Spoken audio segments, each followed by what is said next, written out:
네, 함께 레위기 말씀을 나누고자 합니다. 예, 앞서 1장에서 7장까지의 우리는 레위기의 말씀을 한번 살펴봤습니다. 먼저 1장에서부터 5장까지는 레위기에서 소개하는 5가지의 제사를 소개하고 있습니다. 이젠 다 외우셨죠? 네, 한번 해볼까요? 번제, 소제, 화목제, 속제제, 속건제. 네, 1장부터 5장까지는 이 5가지 제사를 드리는 사람의 입장에서 설명하고 소개하고 있습니다.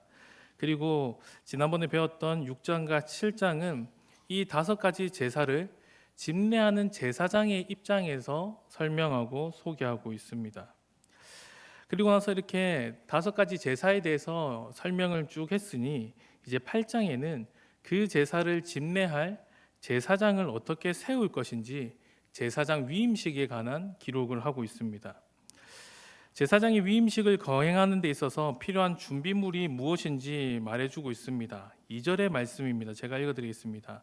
너는 아론과 그의 아들들과 함께 그 의복과 간유와 속죄제의 수송아지와 순양 2마리와 무교병 1강주리를 가지고, 하나님께서 모세를 통해 제사장 위임식에 필요한 준비물을 말씀하실 때 동그라미 1번에 가로에 들어갈 답입니다. 첫 번째는 의복입니다. 네. 그리고 두 번째는 관유. 네.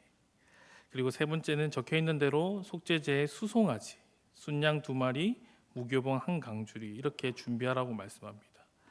하나님께서 모세에게 명령하여서 아론과 그 아들들이 입을 의복을 준비하라고 말합니다.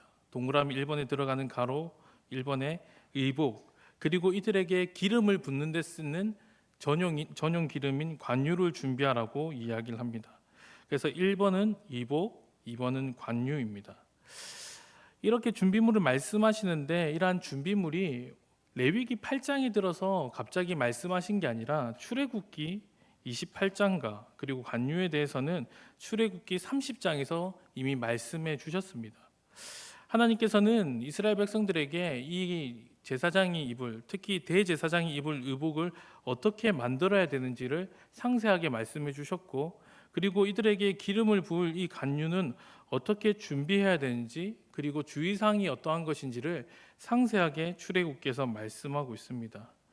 그리고 오늘 본문에서는 준비된 물품을 가지고 이렇게 위임식을 준비하려고 합니다.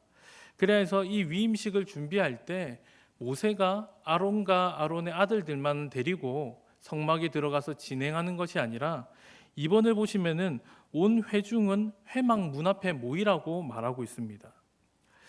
이것은 이 위임식이 단순히 제사장들만을 위한 하나의 파티나 그런 식이 아니라 모든 이스라엘 백성들에게 중요한 행사라는 것을 보여주고 있습니다.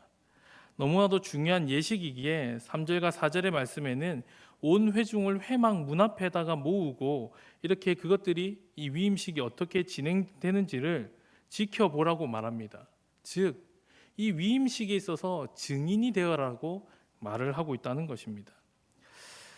큰 입원을 보시면은 이렇게 회막에 모세가 아론과 아론의 아들들을 회막으로 데리고 가고, 그리고 회막 문 앞에는 백성들이 모여 있는 상황입니다.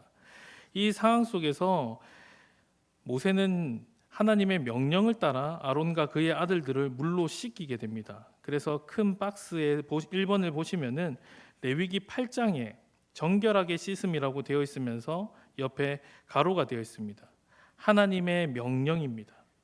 하나님의 명령을 따라 모세가 아론과 그의 아들들을 물로 씻김이라고 말합니다.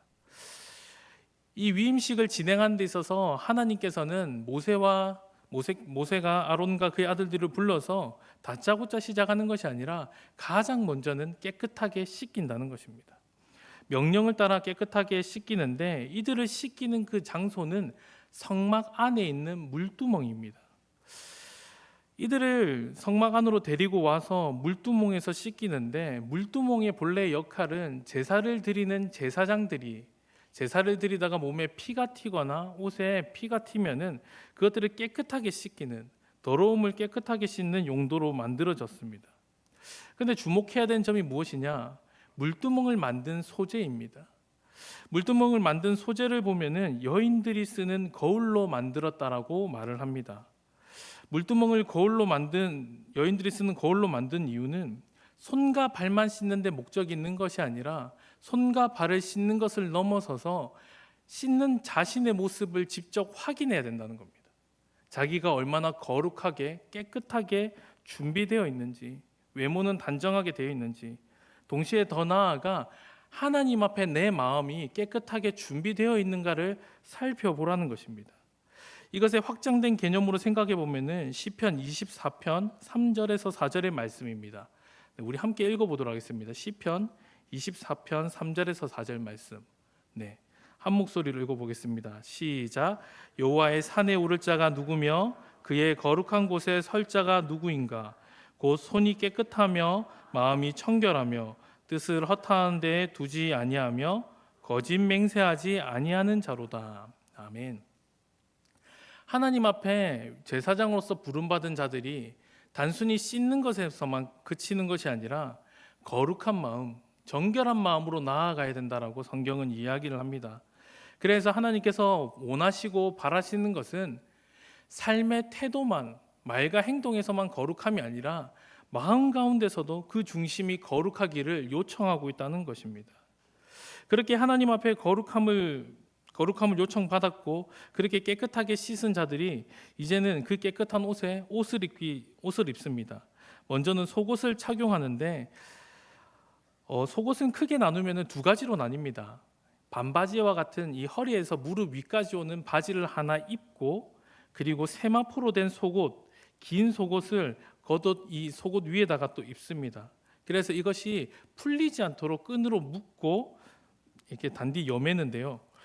속옷을 입는 이유는 1차적으로는 높은 단에 올라갔었을 때 회중들이 제사장의 하체를 보지 못하도록 가리는 용도가 있습니다. 그런데 이것의 확장된 개념을 본다라면은 자신의 수치를 사람들 앞에 가린다는 것입니다. 더 나아가 하나님 앞에 이것들을 숨기고 가린다는 것입니다. 즉 하나님 앞에 서는 자는 거룩한 중심을 가지고 설 뿐만 아니라 거룩한 모습으로 나와야 된다는 것을 보여주고 있습니다. 계속해서 레위기의 중심이자 레위기에서 말하고 있는 것, 하나님께서 거룩하시니 너희도 거룩해라. 그 말이 제사장 위임식 때는 계속해서 반복되고 있고 강조되고 있다는 것입니다.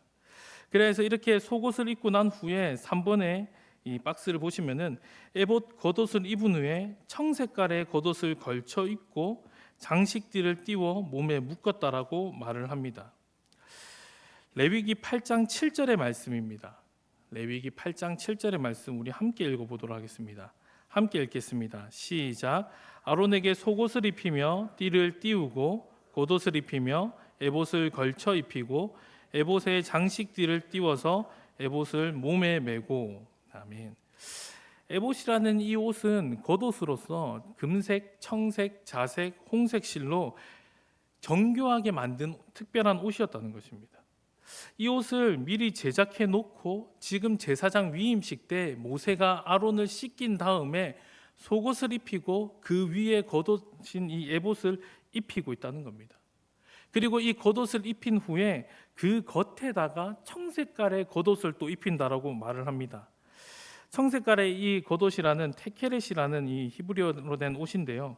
청색으로 된 이 에봇을 하나 더 위에 걸치는 이유는 유대인들의 전통에서는 이 청색이라는 것이 하늘과 바다를 뜻하는 그런 색이라고 생각했습니다.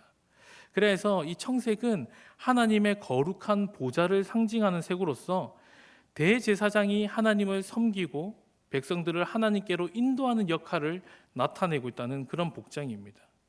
그리고 이렇게 복장을 거둔 후에 한 가지 또 특징이 있는데 안에 입었었던 이 에봇 그 밑단에다가 금으로 된 방울과 그리고 석류로 이렇게 금색, 청색, 자색, 홍색 실로 석류를 수놓은 방울을 달아라고 말합니다.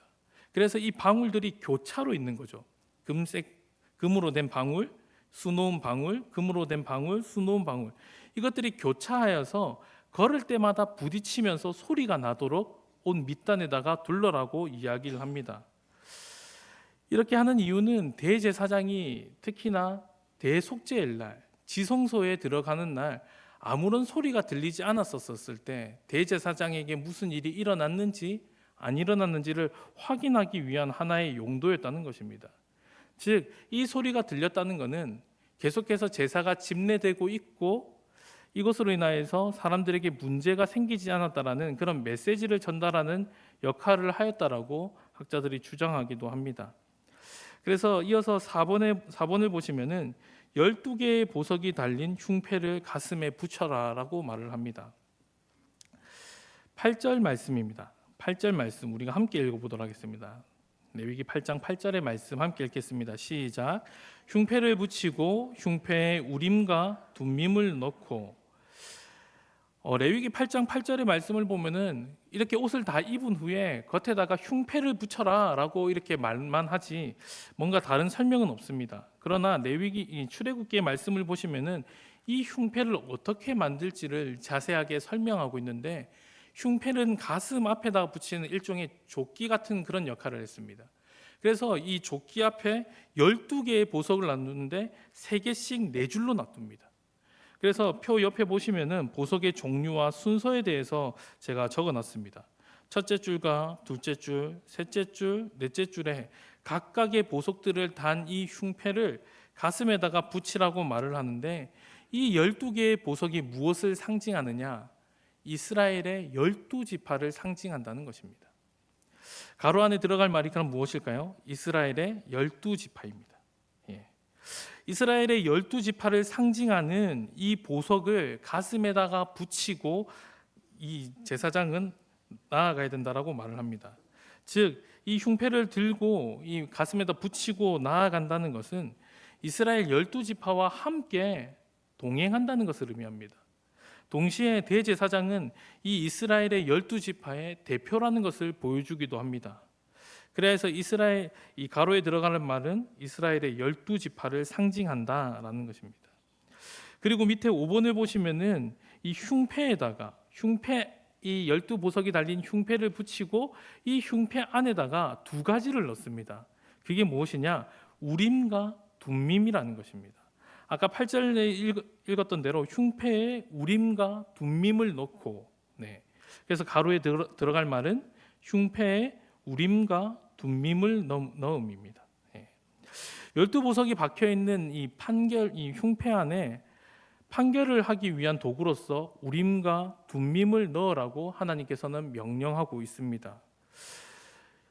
우림과 둠밈의 용도와 재질과 모양과 크기에 대해서는 기록하고 있지 않기 때문에 알 수가 없습니다.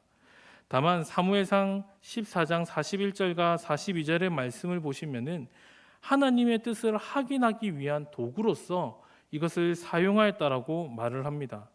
그래서 성경이 기록되어 있지는 않지만은 이스라엘의 전통인 미시나를 찾아보면은 우림과 둠밈은 왕이나 공적인 일을 행하는 자가 하나님의 뜻을 찾기 위해서만 사용되었다라고 말을 합니다. 그래서 탈무드에서는 우림은 질문자의 말을 분명하게 하는 역할을 하고 둠밈은 최종적인 대답을 해주는 역할을 한다라고 말을 합니다.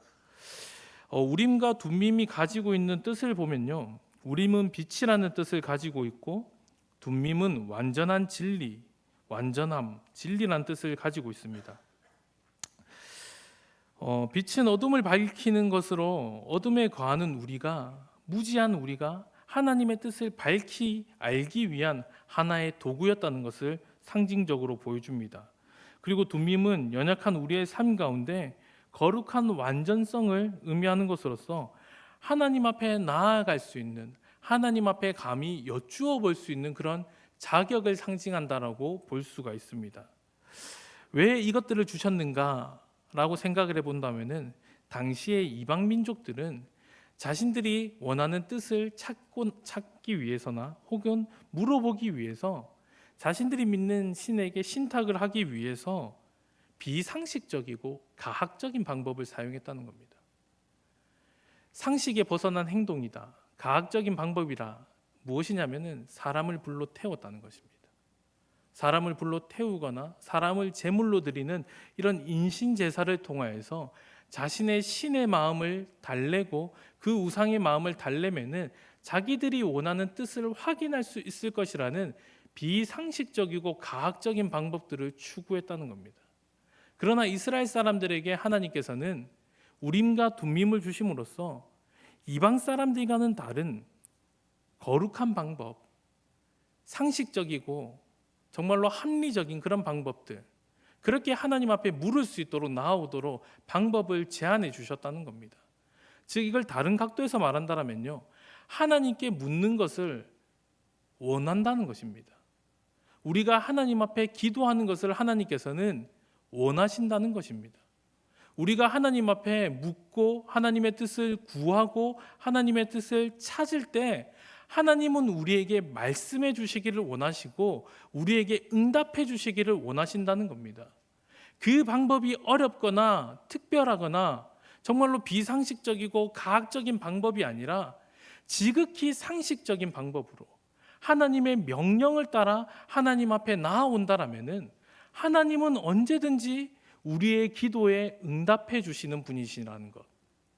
구약 시대나 신약 시대나 다를 바 없이 언제나 항상 하나님은 우리를 기다리시고 원하시는 분이시라는 것을 상징적으로 보여주고 있다는 것입니다.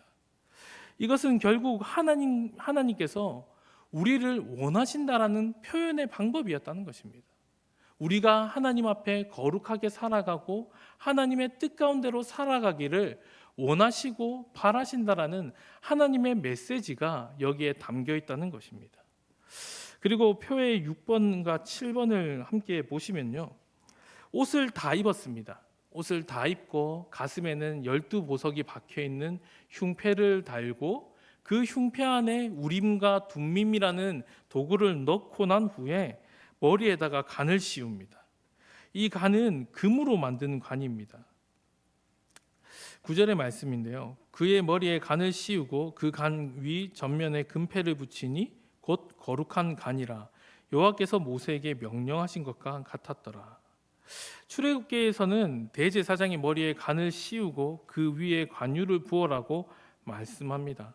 그리고 레위기에서도 똑같이 이렇게 관을 씌우고 나서 관 전면에다가 여호와께 성결이라는 문구를 새깁니다. 그래서 옆에 가로에 들어갈 말은 거룩입니다. 관을 머리에 씌우고 그 위에 관유를 붓고 거룩하게 한다. 예. 제사장의 복장을 다 입고 머리에 관을 씌우고 그 관 앞에 여호와께 성결이라는 그 금패를 붙인 다음에 관유를 부음으로써 가로에 들어가는 말 거룩하게 한다는 것입니다.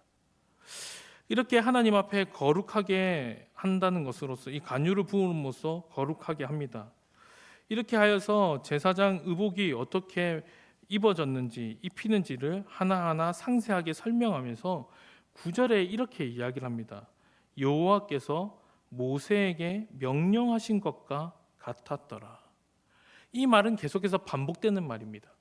뭔가를 명령하시고 이것들을 모세는 아론에게 수행하면서 하나님께서는 이것을 보시고 여호와께서 모세에게 명령하신 것과 같았더라. 여호와께서 모세에게 명령하신 것과 같았더라.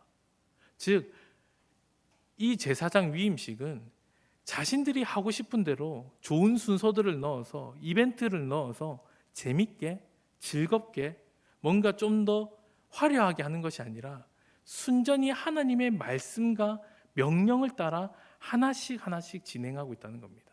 즉 하나님께서 이 위임식을 지켜보고 계시고 주관하고 계신다는 것을 보여주고 있습니다.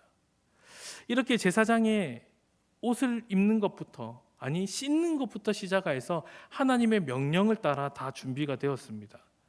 한편으로는 이런 생각이 듭니다. 옷을 입는 게 그렇게 중요한 부분인가? 그냥 옷을 잘 만들었으면은 이 옷을 입고 빨리 진행하면 되지 않는가라고 이렇게 생각할 수 있지만은 이 의복이 가지고 있는 의미가 있기 때문입니다. 바빌로니아 탈무드 제반은 이렇게 표현합니다.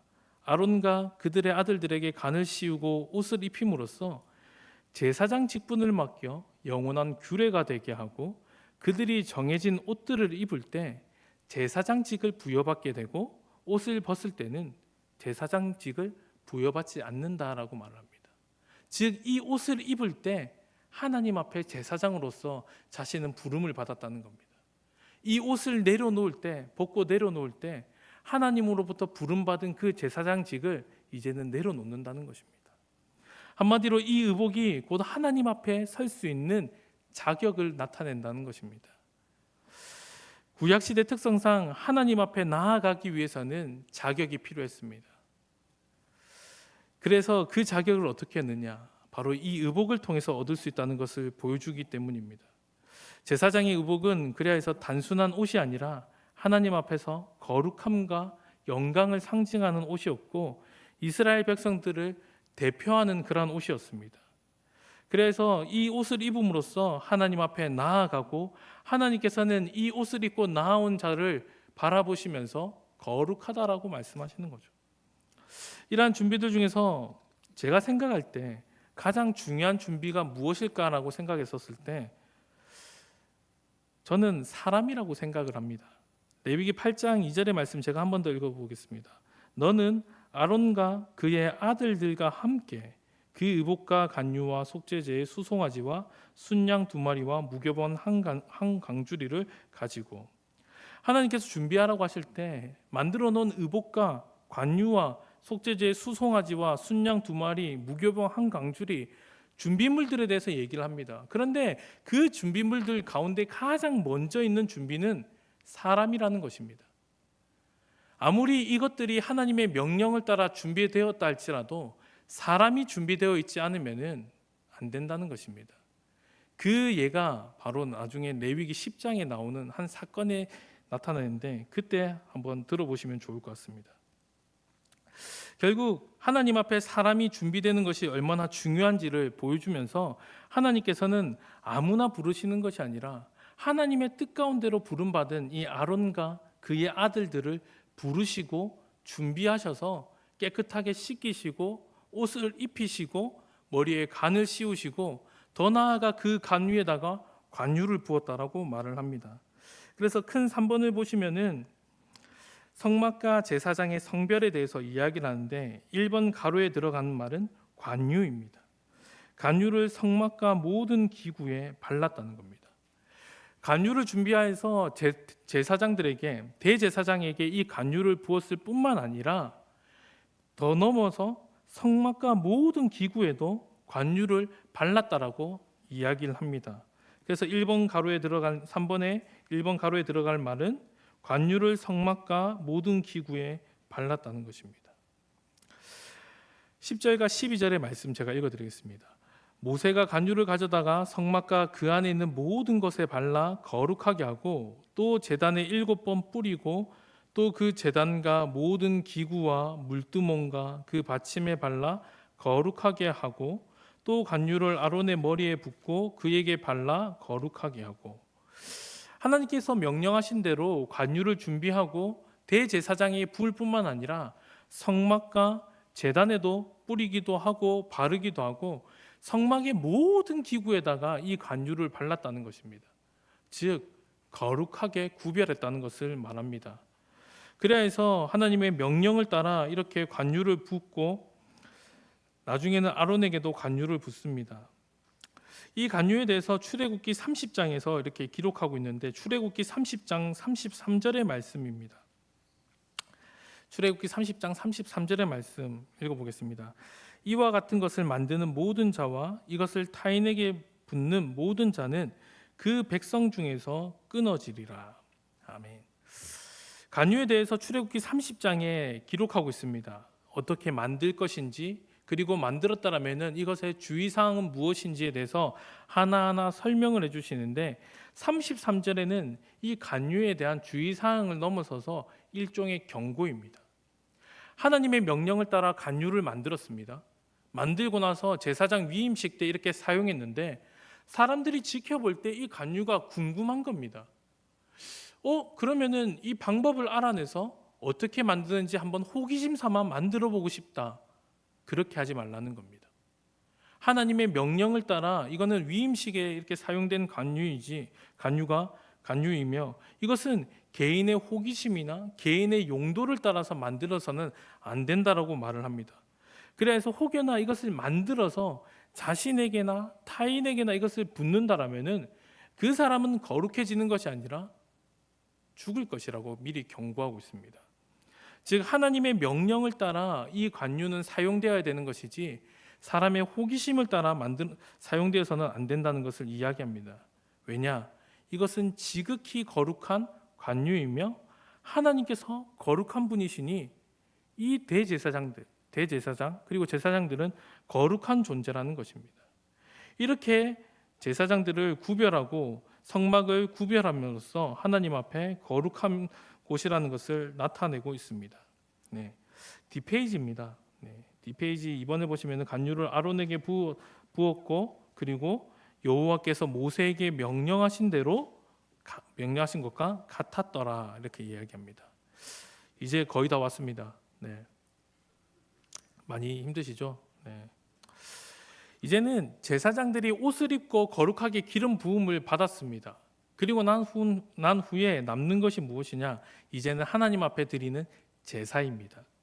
먼저 아론과 그 아들들을 위한 속죄제를 드리는데 속죄제는 우리가 레위기 4장에서 배웠던 부분이 있습니다. 속죄제를 보시면은 레위기 4장에서 말하는 속죄제와 그리고 제사장 위임식 때 드리는 속죄제 이 두 가지가 공통적인 부분들이 참 많지만은 가장 큰 차이가 무엇이냐? 제물의 피를 어떻게 다루느냐입니다. 레위기 4장에 기록된 속죄제에서 피를 다루는 방식을 보면은 성소 안으로 들고 간 후에 휘장에 7번 뿌리고 분향단에 바릅니다. 그리고 나머지 피는 가지고 나와서 번제단 앞 밑에다가 다 쏟아 붓습니다. 그런데 제사장 위임식에서 드리는 이 속죄제는 제물의 피를 가져다가 손가락으로 제단의 네 기퉁이 뿔에다가 바르고 나머지 피는 제단 밑에 쏟으라고 말을 합니다. 성소에 들어가지 않습니다. 이것이 가장 큰 차이점입니다. 다른 몇 가지 간단한 차이점이 있지만은 그 차이점은 크게 중요한 부분은 아닌 것 같습니다.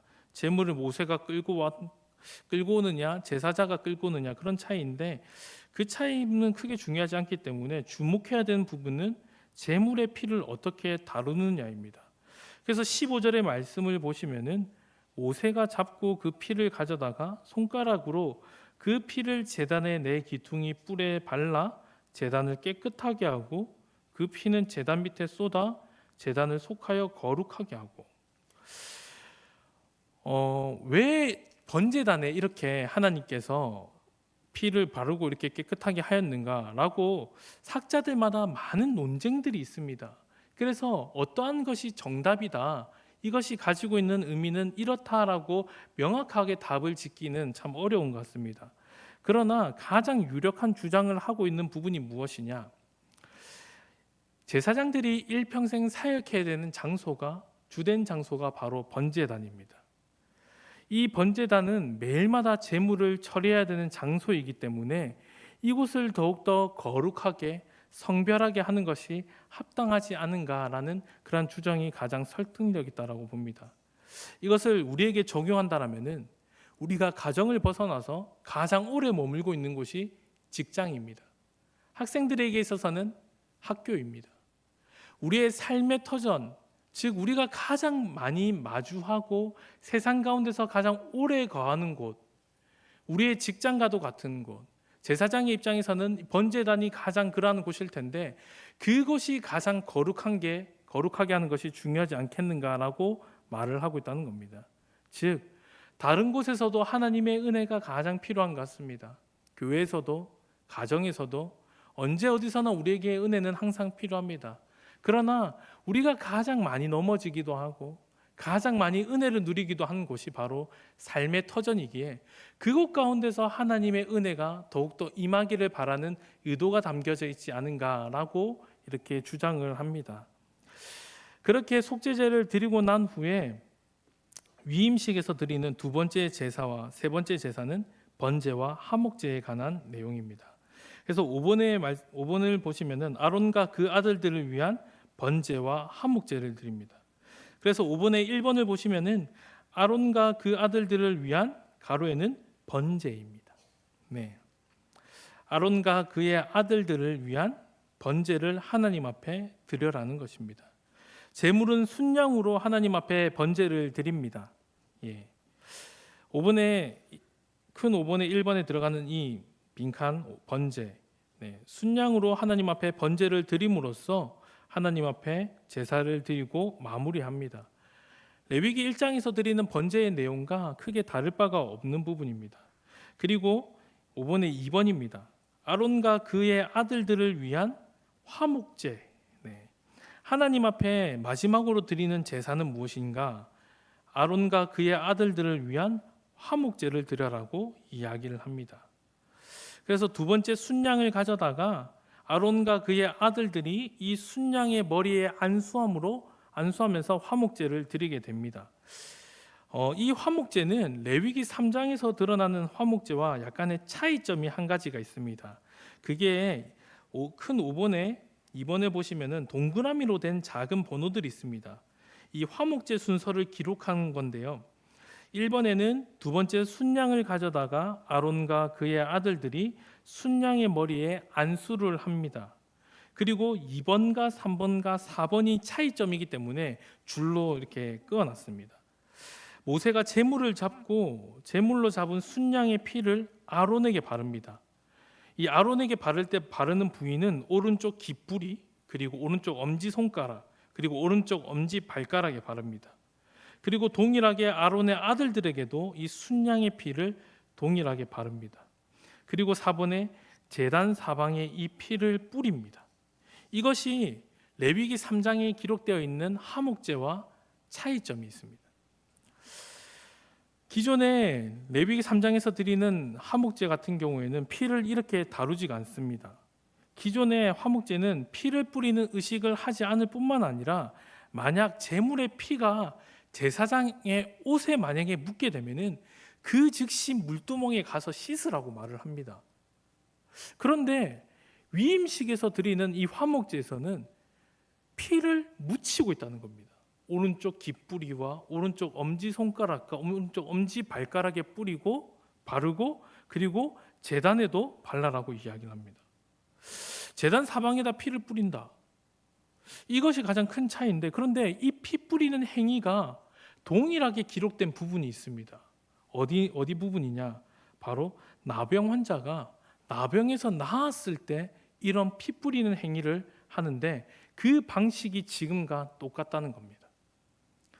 화목제에서 드리는 위임식 때 드리는 이 화목제에서 드리는 이 피 뿌리는 행위가 레위기 14장을 보시면은 사람들 가운데 나병에 걸린 사람들이 있습니다. 이 나병에 걸린 사람이 나병에 나았었을 때 제사장이 가서 검사를 받고 이 사람은 나병에 나았습니다라고 확인을 하고 검증을 받는 후에 정결의식으로 한 가지 제사를 드리는데, 이 행위가 나병 환자가 깨끗하게 되었다라는 이 피 뿌리는 행위와 지금 위임식 때 드리는 화목제의 피 뿌리는 행위가 방식이 동일하다는 것입니다. 이것을 통해 유추할 수 있는 것은 피 뿌림과 피 바름을 통해서 나병 환자가 정결하게 되었듯이 보통의 평범했었던 아론과 그의 아들들이 이 의식을 통하여서 하나님 앞에 제사장으로서 새롭게 거듭남, 신분의 변화가 아닌가라고 볼 수 있다는 것입니다. 이전에는 보통의 일반 백성들과 다를 바 없는 존재였습니다. 그저 유명한 리더인 모세의 형, 그 이상 그 이하도 아니었던 존재였던 아론이 이 행위, 위임식을 통하여서 이제는 하나님 앞에 부름을 받은 신분의 변화를 겪은 존재가 아닌가라는 것을 유추할 수 있다는 것입니다. 더 나아가서 본다라면은 이 아론을 통하여서 나병 환자가 정결하게 되었듯이 죄인된 이스라엘 백성들이 하나님 앞에 거룩한 존재로 변화될 수 있는 그러한 것들을 암시한다라고 보여주고 있습니다. 그래서 이렇게 번제와 화목제를 드림으로써 위임식의 규례가 끝나게 됩니다. 고생 많으셨습니다. 저도 어려웠는데 들으신다고 너무 힘드셨죠? 마지막 마무리를 보시면요, 3번과 4번입니다. 이 위임식의 기간은 7일입니다. 매일마다 7일 동안 매일마다 계속해서 진행했다라고 이야기를 합니다. 그러면서 4번의 규칙을 말씀해 주시는데 7일 동안 회막 안에서 지내면서 회막 문을 나가서는 안 된다라고 말을 합니다. 우리 33절의 말씀인데요. 33절의 말씀은 함께 읽어보도록 하겠습니다. 33절의 말씀입니다. 함께 읽겠습니다. 시작. 위임식은 이레 동안 행하나니 위임식이 끝나는 날까지 이레 동안은 회막문에 나가지 말라. 아멘. 이러한 위임식을 7일 동안 거행하는데 위임식을 매일 하루에 한 번씩 똑같은 걸 계속 반복합니다. 이렇게 하시는 이유는 아마 위임식 기간 동안 다른 부정한 것에 접촉하지 못하도록 보호하시고 지키시기 위함이 아닌가라고 생각을 합니다. 두 번째는 결국에는 거룩하게 구별한 것인데 이것을 좀 더 확장된 개념으로 본다라면은 유대인들이 가지고 있는 창조의 개념이 7일에 있습니다. 하나님께서 모든 것들을 만드실 때 7일 동안 창조하셨다는 것을 볼 때 유대인들은 숫자 7을 완전한 숫자로 생각했습니다. 즉 이러한 순서를 매일마다 7일 동안 반복했다는 것은 이들은 하나님 앞에 성별되었고 거룩한 자격과 권한을 얻는 데 있어서 충족되었다는 것을 볼 수 있다는 것입니다. 결론입니다. 레위기 8장에서 하나님께서는 모세에게 명령하신 대로 명령하셨고 모세는 그 명령을 따라 이 위임식을 준비했고 그 위임식을 진행했습니다. 그래야 해서 여호와께서 모세에게 명령하심과 같았더라라는 말이 7번이나 반복을 하고 있습니다. 즉 이 말은 하나님의 뜻 가운데 이 위임식이 진행되었고 이 위임식이 끝마쳤다는 것을 볼 수가 있습니다. 신약 시대를 넘어서 우리 현재를 살아가는 우리는 왕 같은 제사장으로서 하나님께서 우리를 부르셨습니다. 하나님께서는 우리를 부르시면서 우리로 하여금 마음대로 살아가라고 말씀하시지 않습니다. 구약 시대뿐만 아니라 지금 이 시대에도 우리를 향하여서 너는 거룩한 족속이요 왕 같은 제사장이다라고 우리를 축복해 주시면서 하나님께서 거룩하시니 우리도 거룩해야 된다라고 말씀합니다. 즉 나를 부르시고 나를 세우신 분이 하나님이시라는 것을 기억하셔야 됩니다. 내가 세상 가운데서 어느 곳에 있든지 간에 이곳 가운데 하나님이 나를 부르셨습니다. 우리 교회 가운데 하나님이 나를 우리 교회, 이 신흥교회에 나를 부르셨다는 것입니다. 성도로서, 집사로서, 권사로서, 장로로서, 직분자로서 우리를 부르시고 하나님 앞에 거룩하게 살아갈 것을 요청하고 있다는 것입니다. 우리는 이 말씀을 기억하시면서 하나님이 우리를 부르셨기 때문에 우리를 세우셨기 때문에 우리는 거룩한 부담감과 책임감을 가지고 살아가야 되는 존재라는 기억하면서 그 하나님의 부르심 앞에 거룩하게 살아가는 저와 여러분이 되기를 간절히 소망합니다.